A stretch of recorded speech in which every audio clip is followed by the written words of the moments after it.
दोस्तों, यदि आप जोड़ना, घटाना, गुना, भाग के चिन्ह में गलतियां करते हैं तो पूरा उत्तर गलत हो जाता है। लेकिन अगर आप इस क्लास को सिर्फ 2 मिनट देंगे तो ये सारी गलतियां हमेशा के लिए समाप्त हो जाएगी और आपके सभी प्रश्नों के उत्तर हमेशा सही आने लगेंगे। तो चलिए शुरू करते हैं। सबसे पहले हम देखेंगे जोड़ना, घटाना, उसके बाद गुना और भाग। तो जैसे कि हमारे पास है 60 और 70। अब इसके दोनों के चिन्ह को देखते हैं। 60 के सामने कोई भी चिन्ह नहीं है, मतलब ये प्लस है। अगर किसी अंक के सामने कोई भी चिन्ह नहीं होता तो हमेशा याद रखिए कि वो प्लस होता है, धनात्मक होता है।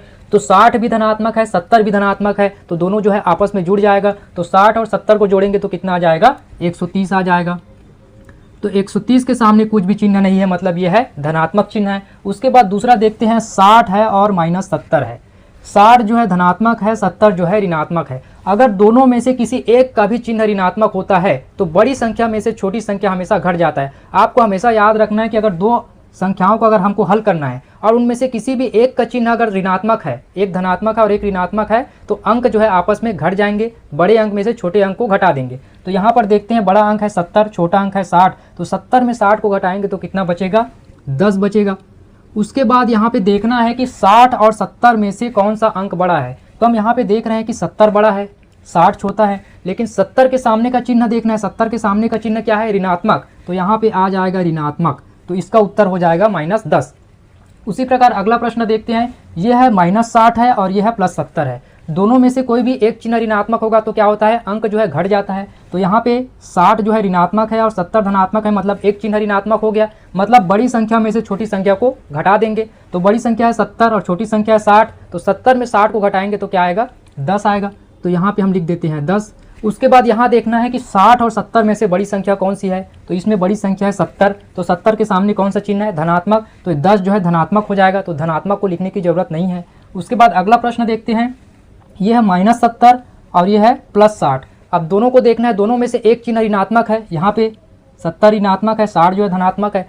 अगर एक भी अंक ऋणात्मक होता है, अगर एक भी अंक ऋणात्मक होता है तो दो बड़ी संख्या में से छोटी संख्या को घटा दिया जाता है। तो बड़ी संख्या 70 है और छोटी संख्या 60 है। तो 70 में 60 को घटाएंगे तो हमारे पास आ जाएगा 10 आ जाएगा। अब देखना है कि बड़ी संख्या कौन सा है। तो यहाँ पे 70 बड़ी संख्या, इसके सामने कौन सा चिन्ह है? ऋणात्मक चिन्ह है। तो 10 जो है ऋणात्मक में आएगा। तो ये 10 जो है ऋणात्मक में आएगा। उसके बाद आगे देखते हैं गुना। गुना में क्या होता है? दो संख्याओं को गुना करना है। लेकिन अगर दो संख्याओं को अगर हम गुना करते हैं, एक चिन्ह ऋणात्मक है, एक चिन्ह धनात्मक है, तो उत्तर जो है ऋणात्मक में आएगा। अगर दोनों चिन्ह ऋणात्मक है तो उत्तर जो है धनात्मक हो जाएगा, क्योंकि ऋण और ऋण का गुना हो जाता है धन। और दोनों चिन्ह धनात्मक है तो उत्तर भी धनात्मक में आएगा, क्योंकि धन और धन का गुना हो जाता है धन। तो यहाँ पर देखते हैं 5 भी धनात्मक है, 6 भी धनात्मक है, तो उत्तर धनात्मक में आएगा। 5 और 6 का गुना करेंगे तो कितना आ जाएगा? 5 6 का 30। तो यहाँ पे आ जाएगा 30, जो कि धनात्मक में होगा। उसके बाद यहाँ है -5 है और 6, दोनों का गुना करना है। एक चिन्ह क्या है? ऋणात्मक है, एक धनात्मक है, तो उत्तर किस में आएगा? ऋणात्मक में आएगा, क्योंकि ऋण और धन का गुना होगा ऋण। तो 5 और 6 का गुना हो जाएगा 30। तो ये हमारे पास हो गया -30। उसके बाद 5 और 6 का गुना करना है। यहाँ पे 5 धनात्मक है और 6 ऋणात्मक है, मतलब दोनों में से एक चिन्ह ऋण है। धन और ऋण का गुना क्या हो गया? ऋण हो गया। तो यहाँ पे उत्तर ऋण में आएगा। 5 और 6 का गुना करेंगे तो ये हो जाएगा 5 6 का 30। तो ये हमारे पास आ गया -30। अब यहाँ देखते हैं -5 का गुना करना है -6 से। 5 भी ऋणात्मक में है, 6 भी ऋणात्मक में है, तो ऋण और ऋण का गुना क्या हो जाता है? धन। तो उत्तर जो है धनात्मक में आएगा। तो यहाँ पे 5 और 6 का गुना कर देंगे तो हो जाएगा 5 6 का 30। इस प्रकार से गुना हो गया। उसके बाद भाग को देखते हैं। अगर दोनों संख्या धनात्मक में है तो उत्तर भी धनात्मक में आएगा। तो 10 को 2 से भाग देंगे तो आ जाएगा 5। के बाद -10 को 2 से भाग देना है। तो -10 को 2 से भाग देंगे तो यहाँ पर देखते हैं कि एक चिन्ह ऋणात्मक में है। तो एक चिन्ह ऋणात्मक में है तो उत्तर जो है ऋणात्मक ही आएगा। और 10 को 2 से भाग देंगे तो आ जाएगा 5। तो ये आ गया -5। अब यहाँ पे 10 को -2 से भाग देना है। तो दोनों में से एक चिन्ह क्या है? ऋणात्मक है, तो उत्तर भी किस में आएगा? ऋणात्मक में आएगा। तो 10 को 2 से भाग देंगे तो आ जाएगा 5। तो उत्तर आ गया -5। अब यहाँ पे देखते हैं -10 को -2 से भाग देना है। दोनों चिन्ह ऋणात्मक है, तो ऋण और ऋण को भाग देंगे तो उत्तर किस में आ जाएगा? धनात्मक आ जाएगा। तो 10 को 2 से भाग देंगे तो आ जाएगा 5, जो कि होगा धनात्मक में होगा। इसी प्रकार हमको चर संख्या वाले पद को देखना है। अगर हम चर संख्या वाले पद को जोड़ें तो इसके लिए 2 शर्तें होती है। पहला शर्त यह है कि दोनों चर जो है समान होना चाहिए। यहाँ पे x है, यहाँ पे x है, दोनों चर समान है। और दोनों का घात भी समान होना चाहिए। x की घात 1 है, x की घात 1 है, दोनों का घात समान है, तभी हम इसको जोड़ या घटा सकते हैं। ये भी धनात्मक है, ये भी धनात्मक है, तो इसका गुणांक जो है जुड़ जाएगा। यहाँ पर देख रहे हैं कि x यहाँ पे चर है, यहाँ पर भी चर x है, दोनों का घात 1 है, तो यहाँ पर हम चर संख्या को लिख देंगे x और उसके बाद दोनों धनात्मक है इसलिए इसके गुणांक को जोड़ देंगे। इसका गुणांक है 2 और इसका गुणांक है 3, तो 3 और 2 को जोड़ेंगे तो कितना हो जाएगा 5। तो ये हो जाएगा हमारा 5x। उसी प्रकार अगला प्रश्न देखते हैं। पहले चर को देखेंगे, यहाँ भी x है, यहाँ भी x है, दोनों तरफ x है। यहाँ पे x के घात 1 है, यहाँ पे भी x के घात 1 है, दोनों का घात भी समान है। तो चर को हम यहाँ पे लिख देंगे x। उसके बाद अब घटाना है कि जोड़ना है उसको देखना है। यहाँ पे एक संख्या प्लस में है और एक संख्या माइनस में है। अगर दोनों में से एक माइनस में होता है तो अंक क्या हो जाता है, घट जाता है। तो 4 में बड़ी संख्या में से छोटी संख्या को घटाना है, तो 4 में 2 को घटाएंगे तो कितना बचेगा, 2 बचेगा। अब उसके बाद देखना है कि 4 बड़ा है कि 2 बड़ा है। 4 बड़ा है, तो 4 के सामने कौन सा चिन्ह है, ऋण का चिन्ह है, तो यहाँ पे आ जाएगा ऋण 2x। उसी प्रकार अगला प्रश्न देखते हैं। यहाँ भी चर x है, यहाँ भी चर x है, इसका घात भी 1 है, इसका घात भी 1 है। तो हम यहाँ पे चर संख्या को लिख देंगे क्योंकि इसका गुणांक जो है जोड़ा या घटाया जा सकता है।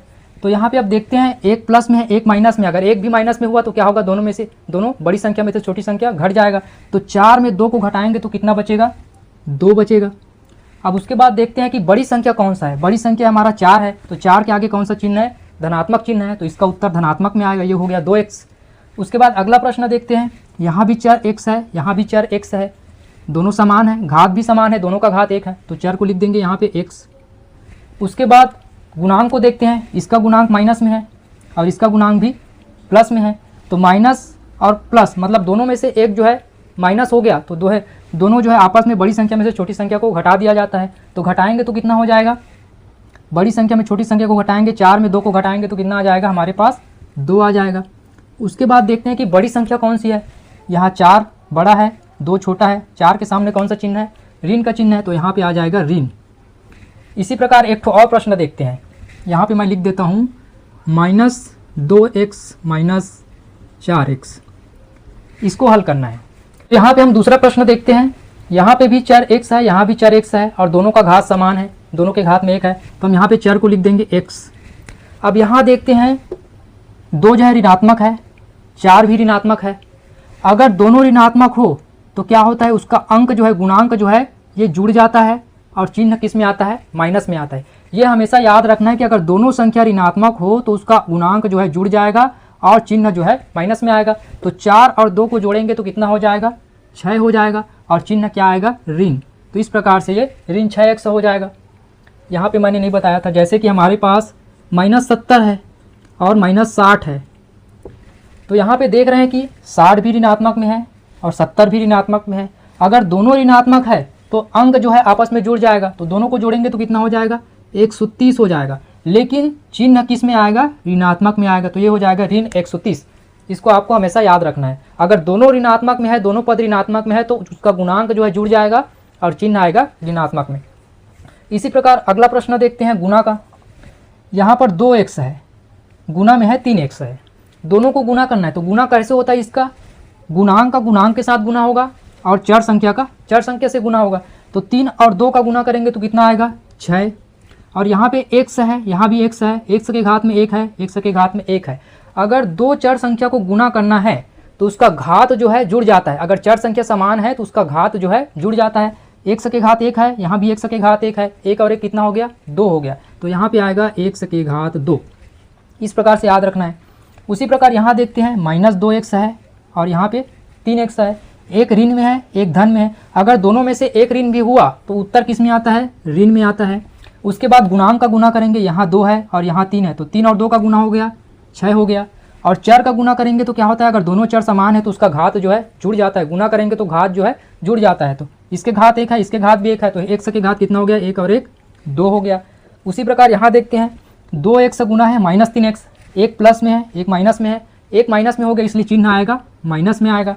और गुणांक का गुना करेंगे, 2 और 3 का गुना हो जाएगा 6 और x के घात 1 है और x के घात 1 है, तो दोनों का घात जुड़ जाएगा, 1 और 1 हो गया 2, तो x के घात आ गया 2। इस प्रकार से अब यहाँ पे देखते हैं ये भी ऋण में है, ये भी ऋण में है, तो ऋण और ऋण का गुना होता है धन। तो जो उत्तर आएगा वो किस में आएगा, धन में आएगा। अगर 2 ऋण है और दोनों को गुना करना है तो ऋण और ऋण का गुना हो जाता है धन, उत्तर जो है हमेशा धन में आएगा। तो गुणांक का गुना करेंगे तो 2 और 3 का गुना हो जाएगा 6 और x का गुना करेंगे तो x के घात 1 है, x के घात 1 है, तो जोड़ेंगे तो कितना हो जाएगा, x के घात 2। गुना करने से घात जो है जुड़ जाता है, चर अगर समान है तब, और भाग देने से चर जो है अगर समान है तो भाग देंगे तो घात जो है घट जाता है। जैसे कि यहाँ पर देखते हैं, यहाँ ये भी प्लस में है, ये भी प्लस में है, तो उत्तर प्लस में आएगा। 10 को 2 से भाग देंगे तो कितना आएगा, 5 आएगा। गुणांक को गुणांक से भाग देना है, तो 10 को 2 से भाग देंगे तो कितना आएगा, 2 पंचे 10। अब उसके बाद यहाँ दोनों चर समान है, यहाँ भी x है, यहाँ भी x है, तो अगर भाग देंगे तो चर का घात जो है घट जाता है, तो ऊपर के घात में से छोटे नीचे के घात को घटा देंगे। तो यहाँ पे हमारा चर है x, इसका घात है 2, इसका घात है 1, 2 में 1 को घटाएंगे तो कितना आ गया, 1।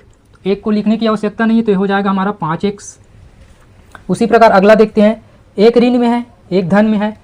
एक भी ऋण में हुआ तो उत्तर हमेशा किस में आएगा, ऋण में आएगा। अब 10 में गुणांक है, ऊपर का गुणांक 10 है, नीचे का गुणांक 2 है, तो 10 में 2 का भाग देंगे तो कितना आ जाएगा, 2 पंचे 10, 5 आ गया। अब चर संख्या को भाग देना है, चर संख्या को भाग देंगे तो घात जो है घट जाता है। अगर चर संख्या दोनों समान है तो घात जो है घट जाएगा। तो 1 के घात 2 है, 1 के घात 1 है, तो 2 में 1 को घटाएंगे तो कितना आ जाएगा, 1 के घात 1, यानी कि हो गया ये -5x। उसी प्रकार अगला देखते हैं, एक प्लस में है, एक माइनस में है, तो उत्तर किस में आएगा, माइनस में आएगा। अब गुणांक को गुणांक से भाग देना है, 10 को 2 से भाग देंगे तो कितना आएगा, 5 आ जाएगा। अब उसके बाद चर संख्या दोनों समान है, ऊपर में भी x है, नीचे में भी x है, भाग देंगे तो ऊपर वाले के घात से नीचे वाले का घात को घटाना है। तो 2 में 1 को घटाएंगे कितना आएगा, 1 आएगा, तो 1 के घात 1 आ गया, इसको लिख सकते हैं -5x। उसी प्रकार देखते हैं अगला प्रश्न, ऊपर भी माइनस है, नीचे भी माइनस है। अगर दोनों माइनस हुआ और भाग देना है तो माइनस और माइनस का भाग हो जाता है प्लस, तो उत्तर किस में आएगा, प्लस में आएगा। और गुणांक 10 है, नीचे का गुणांक 2 है, तो 10 में 2 का भाग देंगे तो कितना आ जाएगा, 5 आ जाएगा। उसी प्रकार चर संख्या को भाग देना है, अगर दोनों चर समान है तो 1 के घात 2 है और 1 का घात 1 है, तो घात में ऊपर वाले के घात में नीचे वाले के घात को घटाना है, तो 2 में 1 को घटाएंगे कितना आ जाएगा, 1 आ जाएगा। तो ये हो गया 1 के घात 1, मतलब ये हो गया 5x। आशा करता हूं कि आप लोगों को जोड़ना, घटाना, गुना और भाग का चिन्ह कैसे रखना है अच्छे से समझ में आया होगा। आज के बाद आप लोग जोड़ना, घटाना, गुना, भाग के चिन्ह में कभी भी किसी प्रकार का कोई गलती नहीं करेंगे।